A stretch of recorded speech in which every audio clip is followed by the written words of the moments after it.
একটা এইরকম সুন্দর জায়গা আর এরকম সুন্দর পরিবেশ যার উপরে মানুষের জীবনের অনেক কিছু নির্ভর করে। আসসালামু আলাইকুম, আমি মোয়াজ ফ্রম ওসাকা, জাপান। আজকে জায়গার উপরে ডিপেন্ড করে মানুষের লাইফ কীভাবে পরিবর্তন হয় এই ব্যাপারে কিছু কথা বলবো, আর সেটাও জাপান নিয়ে আর কি। ধরেন আপনি বাংলাদেশের মধ্যে স্টুডেন্ট, মানে আপনি স্টাডি করতেছেন, তাহলে আপনার জীবন কেমন হবে? আর সাপোজ আপনি এমন জায়গায় মানে জাপানে বা আদার্স ভালো ভালো যে কান্ট্রিগুলো আছে সেখানে আপনি স্টুডেন্ট, তাহলে আপনার জীবন কেমন হবে? আপনার লেখাপড়া চলাকালীন আপনি ইনকাম করতে পারতেছেন, আপনার একটা ইনকাম সোর্স আছে, আপনি যতটুকুই সম্ভব বা যতটুকুই পারেন বাসায় হেল্প করতে পারতেছেন। কিন্তু এই জিনিসটা না ভাই বাংলাদেশে নাই। আমাদের দেশে এই জিনিসগুলো নাই। বাংলাদেশে আমি মানি, বাংলাদেশে হাজারো হাজারো হাজারো হাজারো যোগ্যতা সম্পন্ন এবং শিক্ষিত মানুষ আছে যারা এখন বেকার আছে। কেন বেকার আছে? জায়গার কারণে। কারণ তারা এই অপরচুনিটিটা পায় নাই, এই সুযোগ সুবিধাটা পায় নাই যে সে একটা কিছু করবে। যেই সুযোগ সুবিধাটা আমরা এখানে পাইছি, এই সুযোগ সুবিধাটা বাংলাদেশে হাজারো হাজারো মানুষ পাইতেছে না তাদের যোগ্যতা থাকা সত্ত্বেও। এদেশে আপনি দেখেন তো কোন স্টুডেন্টটা বসে আছে।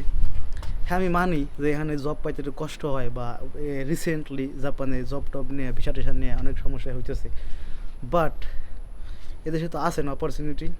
পার্ট টাইম জব করে স্টুডেন্টগুলা মাসে 2 লক্ষ 2.5 লক্ষ ইনকাম করতেছে কি না? অবশ্যই করতেছে, যদিও খরচ বেশি, টাকাগুলো থাকতেছে না, কিন্তু করতেছে। মানে এই সুযোগটা এখানে আছে। এটাই ভাই জায়গা, ঠিক আছে?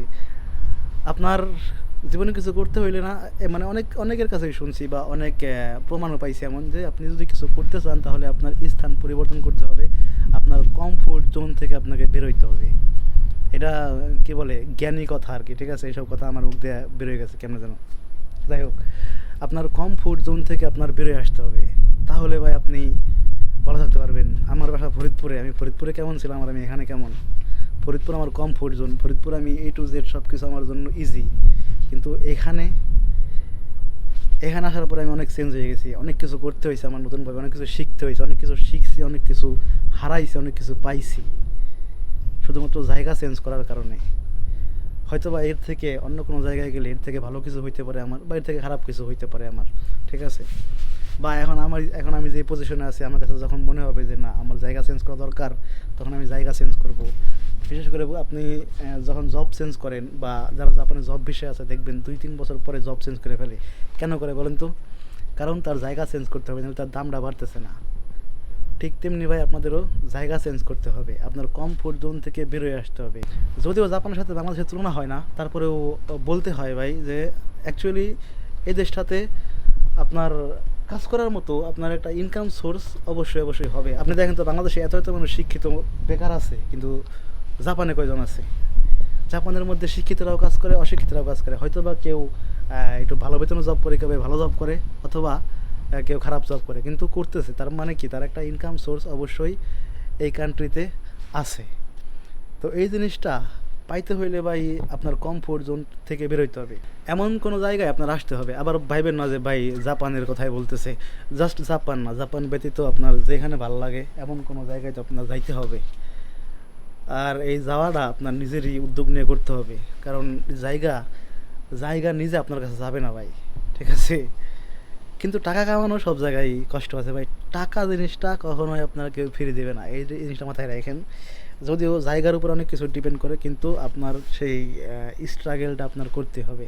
যদিও বাংলাদেশ থেকে জাপানে স্ট্রাগেল বেশি, এটা মাথায় রাখতে হবে। বাংলাদেশে আমরা কীভাবে ছিলাম, আর জাপান আসার পরে আমরা কীভাবে চলাফেরা করি, বা একজন স্টুডেন্টের লাইফ জাপানে কেমন হয়, এই ভিডিওগুলো তো আপনারা অবশ্যই দেখছেন। যদি আমার ইউটিউব চ্যানেলে আজকে ভিডিও দেখে থাকেন, তাহলে আগের ভিডিওগুলো অবশ্যই দেখছেন। আমার পুরো স্টুডেন্ট লাইফটাই ডকুমেন্টারি করা আছে আপনার ইউটিউব চ্যানেলের মধ্যে। কীভাবে কি হইলো বা কিভাবে কি করলাম, কোথা থেকে কোথায় গেলাম, এই সব কিছু, ঠিক আছে? আমি এখান থেকে সেনমানগাক্কোতে টোকিও গেছিলাম কিসের জন্য বলুন তো? কারণ আমি বুঝতে পারতেছিলাম যে আমি ওসাকাতে তখন যেখানে ছিলাম ওই জায়গাটা আমার জন্য খুব একটা ভালো ছিল না। জায়গাটা সুন্দর ছিল, বাট আমি বুঝতে পারতেছিলাম যে জায়গাটা আমার চেঞ্জ করা দরকার, চেঞ্জ করতেছিলাম বা করছি, যার জন্যে টোকিওতে গিয়ে ভালো কিছু হয়েছে। আচ্ছা, বিশ্বকাপ দিয়ে বোঝায় যে জায়গাটা বা পরিবেশটা কতটা ইম্পর্টেন্ট। দেখেন তো মেসির কথা চিন্তা করেন, সে ছোটোবেলা থেকে দেখতেছি মেসি শুধু খেলতেইছে, কারণ ও বিশ্বকাপ জিততে পারে নাই, কিন্তু 2022 সালে জিতছে। কেন বলেন? কারণ ওর ওই জায়গাটা তখন ভালো ছিল ভাই, ওর আশেপাশের পরিবেশটা ভালো ছিল। ততক্ষণ না পর্যন্ত মেসির আশেপাশের পরিবেশটা ভালো হয়েছে ততক্ষণ পর্যন্ত সে জিততে পারে নাই। তো আপনারও কিছু করতে হইলে আগে জায়গা চেঞ্জ করতে হবে, তারপরে আপনার কমফোর্ট জোন থেকে বেরোয় আসতে হবে। তারপরে যারা এইচএসসি পাস করবেন এইবার, বা যারা এইচএসসি পরীক্ষা দিতেছেন তাদের জন্য শুভকামনা। এর মধ্যে অনেকেই হয়তো বা জাপানে আসার জন্য চেষ্টা করবে। তো ভাই এক্সামের পরে যে 3-4 মাস সময় আপনারা পান, এই 3-4 মাস সময়ে মন দিয়ে জাপানিজ ভাষাটা একটু শিখেন। আর এই প্রসেসিংটার ব্যাপারে ডিটেলস যে বিস্তারিতগুলো আছে এগুলো একটু জানার চেষ্টা করেন, তাহলে ভাই ইনশাল্লাহ ভালো হবে। কারণ আমি মনে করি কি ভাই, এইচএসসি পরীক্ষার পরে ছেলে বা মেয়ে উভয়েরই জাপানের মতো একটা দেশে আসা উচিত। কারণ এখানে স্টাডি করা যায় এই কথা, কিন্তু আপনি করেন বা না করেন সেটা আলাদা সাবজেক্ট, ঠিক আছে, কিন্তু স্টাডি এখানে চাইলে করা যায়। এখানে হায়ার স্টাডিও করা যায়, আপনি যতদূর পর্যন্ত করতে চান ততদূর পর্যন্ত করতে পারবেন, মানে করা যায়। কিন্তু আপনি করবেন কি না করবেন সেটা আপনার ব্যক্তিগত ব্যাপার, ঠিক আছে, আপনি এখানে কী করবেন না করবেন সেটা আপনার ব্যক্তিগত ব্যাপার, কিন্তু মূলত এখানে করা যায়। আর এই করা যায় জিনিসটাই অনেক ইম্পর্টেন্ট ভাই, ঠিক আছে। আপনি যতদিনে বাংলাদেশে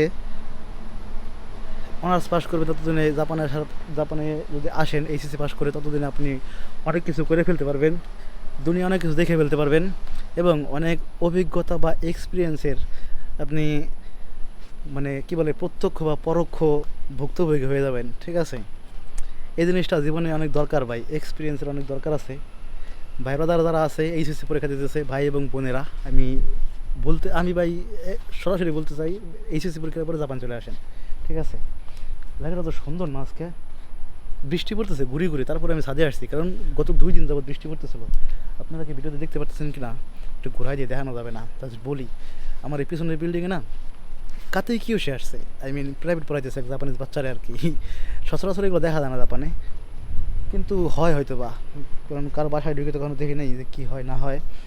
এখানে দেখেন ওই একটা স্কুলের মাঠ, হাই স্কুলের মাঠ, ওখানে পোলাপান ফুটবল খেলে ভাই, রাত্রেবেলা লাইট লাগায়, আমার জলে ভিতরে, কিন্তু আমি খেলতে পারি না। স্কুলের মাঠ তো, স্কুলের পোলাপানটা হয়তো বা খেলে না, কী করে আল্লাহ জানে।